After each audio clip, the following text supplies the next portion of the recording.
Monsieur le Président, bonjour. Bonjour. Je voudrais qu'on parle de vous, de l'homme, de celui qui a été passionné par le golf il y a quelques années. Alors, vous êtes né le 27 janvier 1939 dans l'Isère. Oui. C'est ça, dans un village qui s'appelle Les Avenières. Oui. C'est ça. Oui. Vous faites des études d'ingénieur en agriculture, vous passez ensuite un diplôme d'études supérieures économiques et sociales. Est-ce que c'est ce goût pour l'agriculture qui vous a amené au golf ou est-ce qu'il y a un hasard comme ça de la vie? Écoutez, comme vous formulez la question, je pourrais dire un peu les deux. Parce que mon métier, bien sûr, c'est l'agroalimentaire. Et pour faire de l'agroalimentaire, il faut être à la campagne. Et un groupe agroalimentaire coopératif. C'est une nuance importante. Dans le Finistère, à Landerneau. Et à l'époque, nous vivions à Pincran.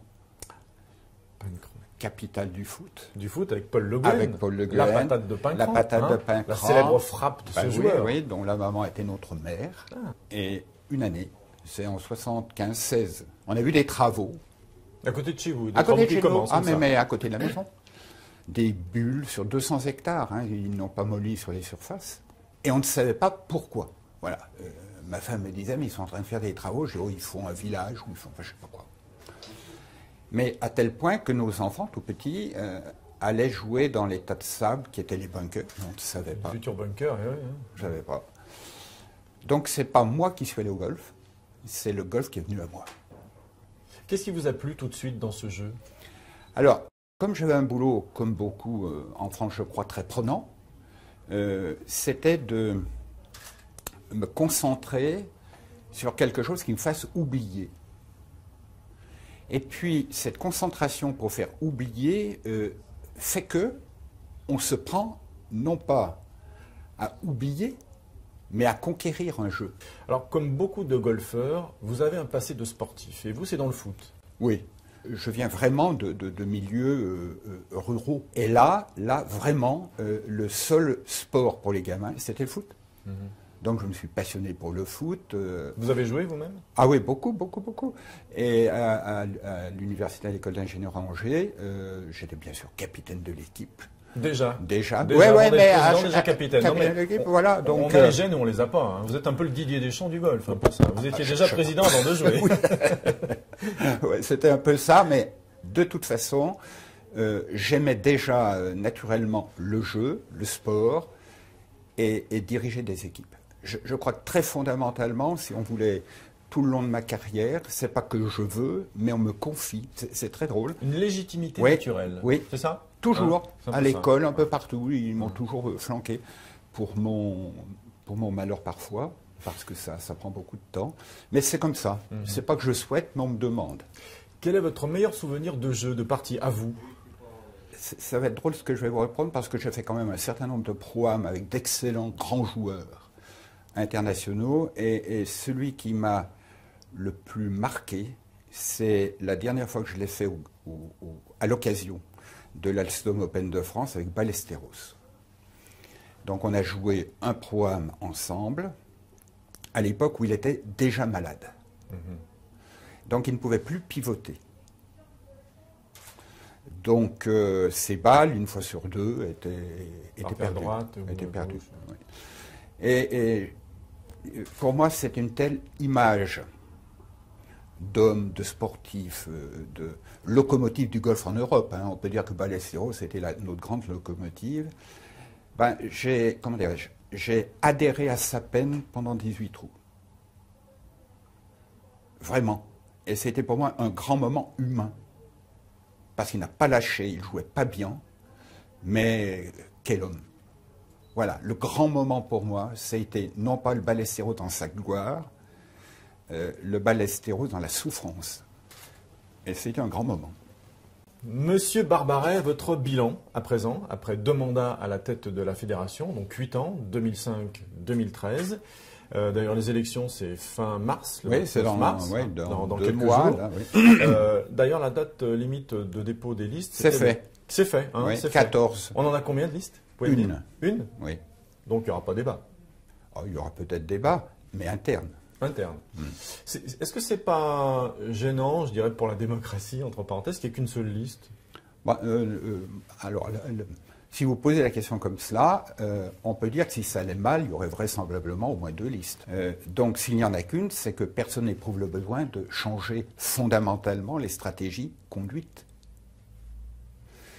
En plus, je crois que la liste qui est constituée, dirigée par Jean-Loup Charron, président de la Ligue de Rhône-Alpes. Président de la Ligue Rhône-Alpes, et bien évidemment que je soutiens à fond, a su rassembler les âges, les compétences, les femmes, les hommes, etc. C'est une liste, j'allais dire, compétente, consensuelle et représentant bien le monde du golf français. Donc c'est pourquoi j'imagine il n'y a pas d'autre liste. Qui vote pour élire le comité directeur? Parce Alors que ça, on ne sait pas forcément. Nous, on a opté, il y a 8 ans, nous avons opté pour que ce soit les présidents d'associations sportives qui votent. Donc ça veut dire que tous les clubs français votent en direct. Ça représente combien de personnes à peu près? Vous avez d'abord les clubs avec terrain. Donc il y en a 650, quoi, en gros. À peu près. Vous avez toutes les associations corporatives d'entreprises. Et là, il y en a beaucoup. Donc au total, je dirais, d'associations sportives, ça doit être 1000, 1500, une affaire comme ça. Étant entendu que les clubs avec terrain ont plus de voix que les clubs d'entreprise, les associations d'entreprise, qui n'ont pas de responsabilité de gestion de parcours. D'accord. Alors, la Ryder Cup mise à part, on y reviendra plus longuement, parce que ça mérite un chapitre complet, évidemment. De quel résultat et succès êtes-vous le plus fier après ces 8 ans? Le premier, c'est d'avoir peut-être contribué à mettre la fédération en ordre de marche en tant qu'entreprise fédérale associative. On a quitté l'amateurisme, qui était la tradition golfique, à une fédération professionnelle.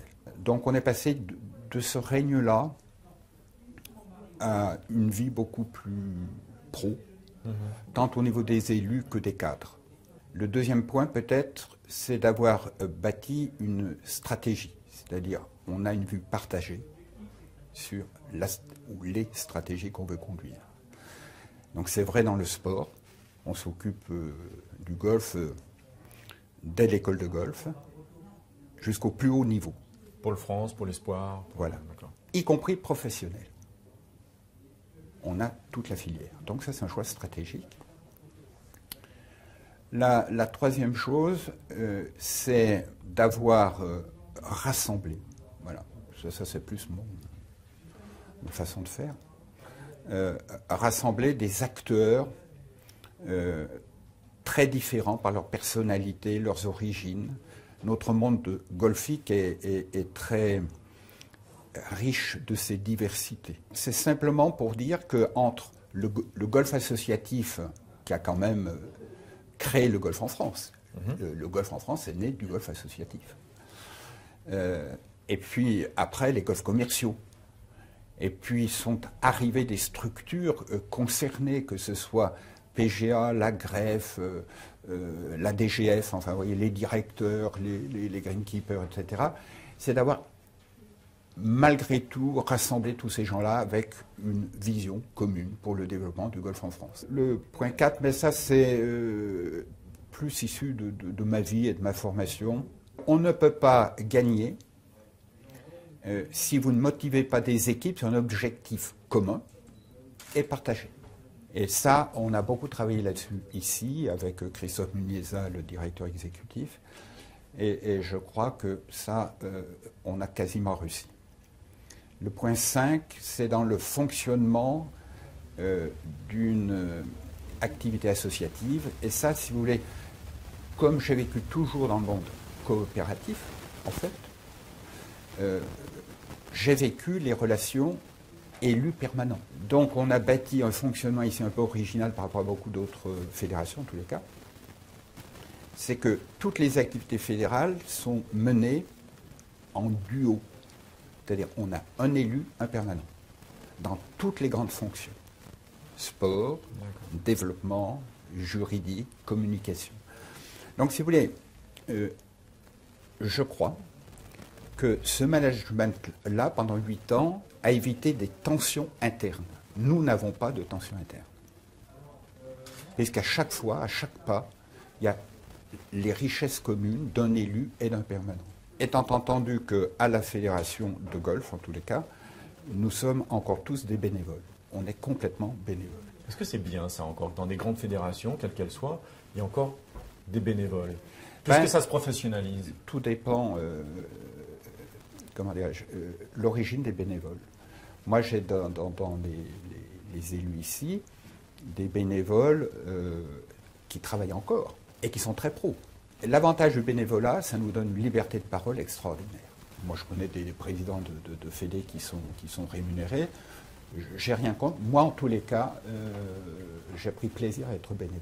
Est-ce que l'augmentation du nombre de licenciés dans les 8 ans que vous avez passé à la tête de la Fédé vous satisfait? Est-ce que vous auriez certainement aimé plus, mais est-ce que globalement, le bilan de 1-2% d'augmentation chaque année vous satisfait? Première chose, c'est l'augmentation du nombre de pratiquants en France. Il y a un delta entre le nombre de pratiquants et le nombre de licenciés. Donc je parle de pratiquants, et pour votre business c'est important, le nombre de pratiquants. On peut dire que des études indépendantes, que l'on fait faire chaque année, démontrent qu'en France, allez, je suis très prudent parce qu'il y a des chiffres ahurissants, mais entre 800 000 et 1 million, voilà. De pratiquants? Oui. Alors qu'ils pratiquent au moins 3 fois l'an. Ceux qui aimeraient jouer au golf dans ces études-là, aujourd'hui, c'est plus de 2 millions. Des gens, quand on dit spontanément, est-ce que vous aimeriez jouer au golf? 2 millions de personnes disent oui. Alors, maintenant, le nombre de licenciés. Voilà, et ce delta entre pratiquants et donc, licenciés. en gros, on peut dire que d'après les éléments que je vous donne, il y a un licencié sur 2 pratiquants. C'est-à-dire, en clair, il y a 50% de licenciés. Voilà. Donc, ce qui veut dire que pour une fédération comme la nôtre, qui vivons essentiellement des licences, à plus de 80%, je rappelle que les aides publiques en exploitation pour la fédération, c'est 3%. Donc 3% du budget. Donc, oui. Pourquoi? Parce que c'est une fédération qui se prend en main. On se prend en main. Oui, mais on est sport olympique maintenant. Oui. Donc on doit avoir un budget de l'État plus important, puisque normalement un sport olympique bénéficie d'aides supérieures pour la préparation, pour tout ça. C'est la théorie. Mais en fait, voilà, on a 3% d'aide. On vient de passer notre convention d'objectifs hier, donc c'est tout récent. On aura même un peu moins. Donc on peut dire que c'est une fédération qui, de A à Z, s'assume. Cela dit, vous avez raison de le préciser, comme nous devenons olympiques, il est vrai que nous souhaitons avoir un appui plus conséquent. Je peux vous dire que les temps ne sont pas du tout favorables. Dans cette optique-là. Non. Ouais, bien sûr. On s'en doute. Non, du tout. Alors maintenant, on ne va pas parler de regrets, mais d'actions que vous n'avez pas eu le temps de mener à terme ou que vous n'avez pas pu mener du tout voilà, pendant 8 ans. Et que vous allez peut-être d'ailleurs transmettre à votre successeur. Mais voilà, le regret, ou les regrets, on dit tiens, c'est dommage, j'ai pas eu le temps de faire ça, j'aurais aimé faire ça. On m'a empêché, ceci. Alors honnêtement, on ne m'a pas empêché. Je crois que si ça n'a pas été fait, je le prends à mon compte. On ne m'a jamais empêché. Depuis 8 ans, on a travaillé tellement en équipe que tous les choix stratégiques, on les a retenus et on les a menés. Mais un regret quand même. Mais dans les regrets, le premier regret sûrement, c'est le développement du nombre de licenciés qui, à mes yeux, est insuffisant. C'est le regret. Vous auriez espéré combien? Plus 500, 600 000? Vous espériez ça? Moi, je trouve au bout de 8 ans, on visait 500 000. On est à 425 000, pas tout à fait. On n'y est pas arrivé. Dans les raisons, si je veux être un peu politique, c'est multifactoriel. Et si on n'est pas politique? Mais il faut voir que la licence, telle que nous l'avons vécue dans les golfs il y a même 20 ans, c'est que le golf, c'est dans un club. Il y a des évolutions sociologiques. Et moi, j'ai des enfants, maintenant des petits-enfants. Quand on leur raconte ça, c'est plus tellement leur truc, quoi. Ils disent, moi, je veux bien jouer au golf, mais je veux pas être captif. Voilà, je veux zapper. La deuxième chose, c'est que la licence est obligatoire pour faire une compétition. 3, c'est que aujourd'hui, les golfs en France, c'est 1/3 de golf associatif, où là, il n'y a pas de problème. Du moment que vous êtes associatif, vous êtes licencié. Il n'y a pas de choix. Mais vous avez 2 tiers de golf commerciaux. Donc, une association sportive et un gestionnaire. Et le gestionnaire, si vous voulez, n'a pas toujours l'intérêt de pousser la licence. Lui, ce qui importe, c'est l'abonnement. Oui. Que les gens jouent sans licence, à la limite, s'ils ne font pas de compétition, voilà. Donc, on a tout un travail à mener avec les gestionnaires pour leur démontrer qu'il y a intérêt à avoir des joueurs licenciés. Le gestionnaire a intérêt à avoir des joueurs de golf, c'est évident.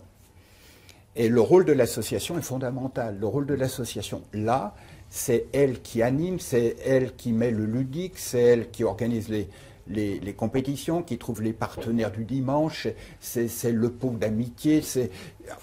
Donc le rôle de l'association est essentiel. Les bénévoles qui font vivre le club. C'est partout pareil. C'est partout pareil. Partout pareil. Donc je crois, à votre question, pourquoi on ne développe pas plus vite, c'est que dans beaucoup de cas, on n'a pas su ou pas pu, enfin il y a des tas de raisons, trouver le bon lien entre l'association sportive et le gestionnaire. Bon, il se trouve qu'on fait beaucoup de travail. Maintenant, il y a des chaînes qui se développent. NGF, Golfi, etc., etc. Donc, on fait un gros travail avec eux parce qu'au fil des années, je constate qu'ils ont pris conscience que quand l'association sportive ne fait pas son boulot, ça n'est pas profitable pour eux non plus. Et c'est en train de prendre corps, d'ailleurs, Blue Green est sûrement fait un bon boulot là-dessus. NGF est très, très partant également. Golfi, dans sa structure qui n'est pas tout à fait la même, hein, c'est une association de golf. À cette démarche aussi. À cette démarche. Il pense en tout cas. Oui. D'accord. Donc il y a toute cette évolution. Allez, je me fais un peu l'avocat du diable. 15 joueurs sur le Tour européen cette année. Aucun joueur dans les 100 premiers mondiaux, aucun joueur qualifié dans les majeurs, aucun joueur qualifié pour l'instant dans les championnats du monde.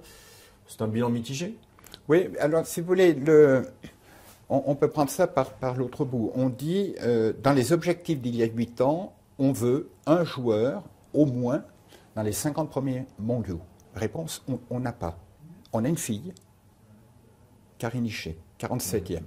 Il n'empêche que plus on a une base large, plus la pyramide montera haut, dans la mesure où on gère la pyramide.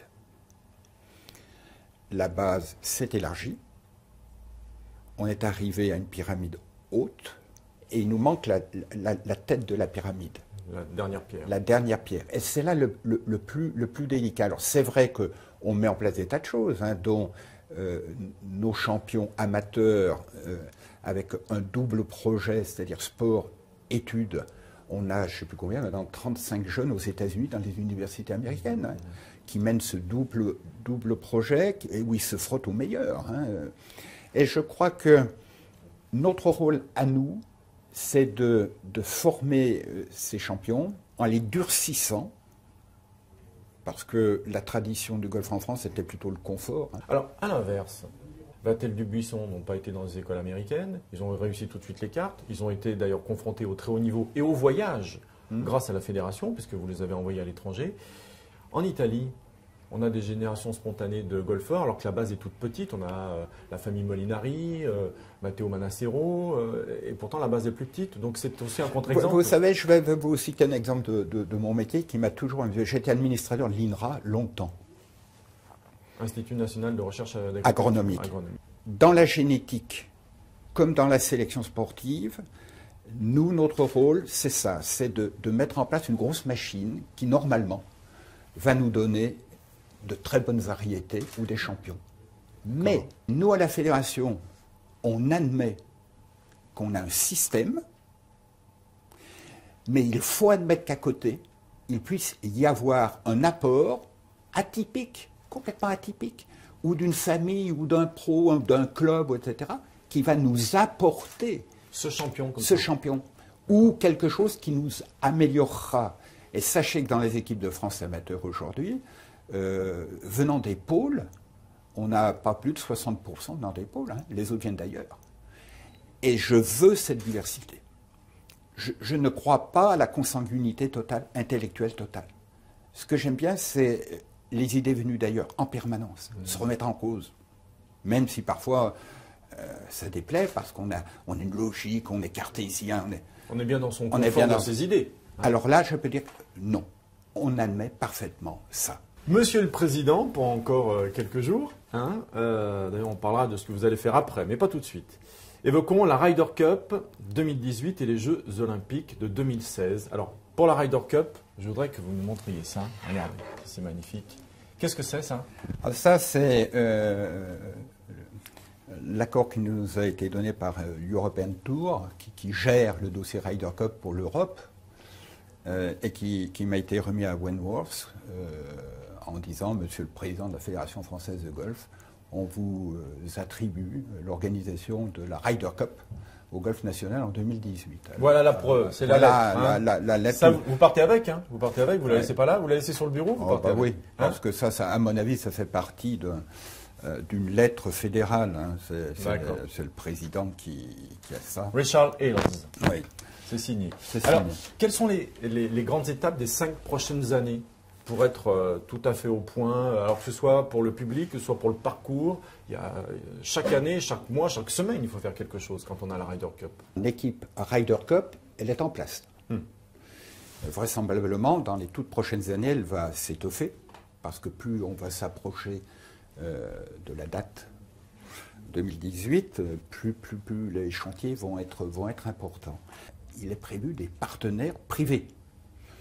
Et c'est important, hein, très important, surtout dans la conjoncture difficile dans laquelle nous sommes.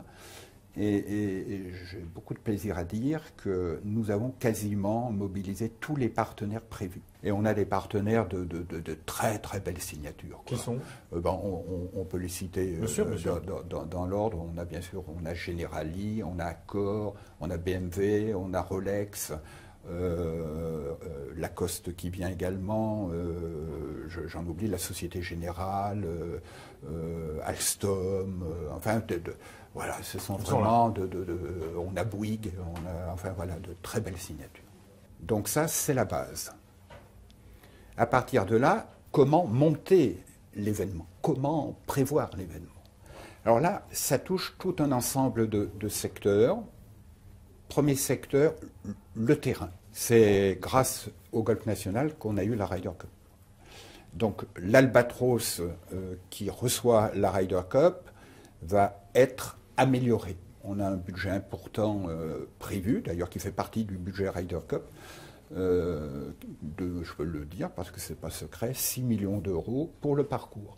À côté du terrain, il y a des négociations en cours avec Accor pour faire évoluer l'hôtel et tout ce qui tourne autour. C'est-à-dire la capacité hôtelière, la capacité de restaurant, etc. C'est en cours.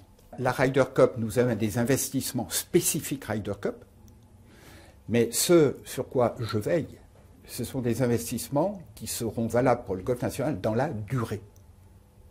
Je ne veux pas d'investissements complètement ciblés uniquement Ryder Cup qui ne nous serviront pas. Deux, on travaille beaucoup avec tous les services qu'on doit rendre parce qu'on se cale sur une Ryder Cup aujourd'hui à 70 000 spectateurs jour, alors que tous les projets Ryder Cup jusqu'à maintenant dans le monde, c'était 40 000. Mais nous, on estime qu'on a un parcours qui peut parfaitement supporter 70 000 spectateurs. Il y a les VIP qu'on doit recevoir. Comment on va mobiliser? Vous savez que le château de Versailles, on l'a bloqué 8 jours pour les VIP. On a des discussions avec le Louvre, avec les grands musées pour les personnes qui ne veulent pas suivre le golf, mais dont les compagnes veulent faire du culturel. Donc on a le Louvre, on a tous les grands musées. Ah oui, ça va jusque-là, dans la réception, dans la gestion. D'accord. C'est pas seulement le sportif, on va bien au-delà. Oh là, si vous voulez, je dirais que les pouvoirs publics, le golf sport, je doute que ça les ait vraiment accrochés. En revanche, en tout cas c'est ma position, je crois réellement que le déficit de la France en matière touristique, première destination touristique au monde, donc c'est formidable, et en matière golfique, non. Et le tourisme golfique est à valeur ajoutée. Donc, ce que je souhaite, c'est que nous fassions du golf un vecteur de développement touristique en France à valeur ajoutée.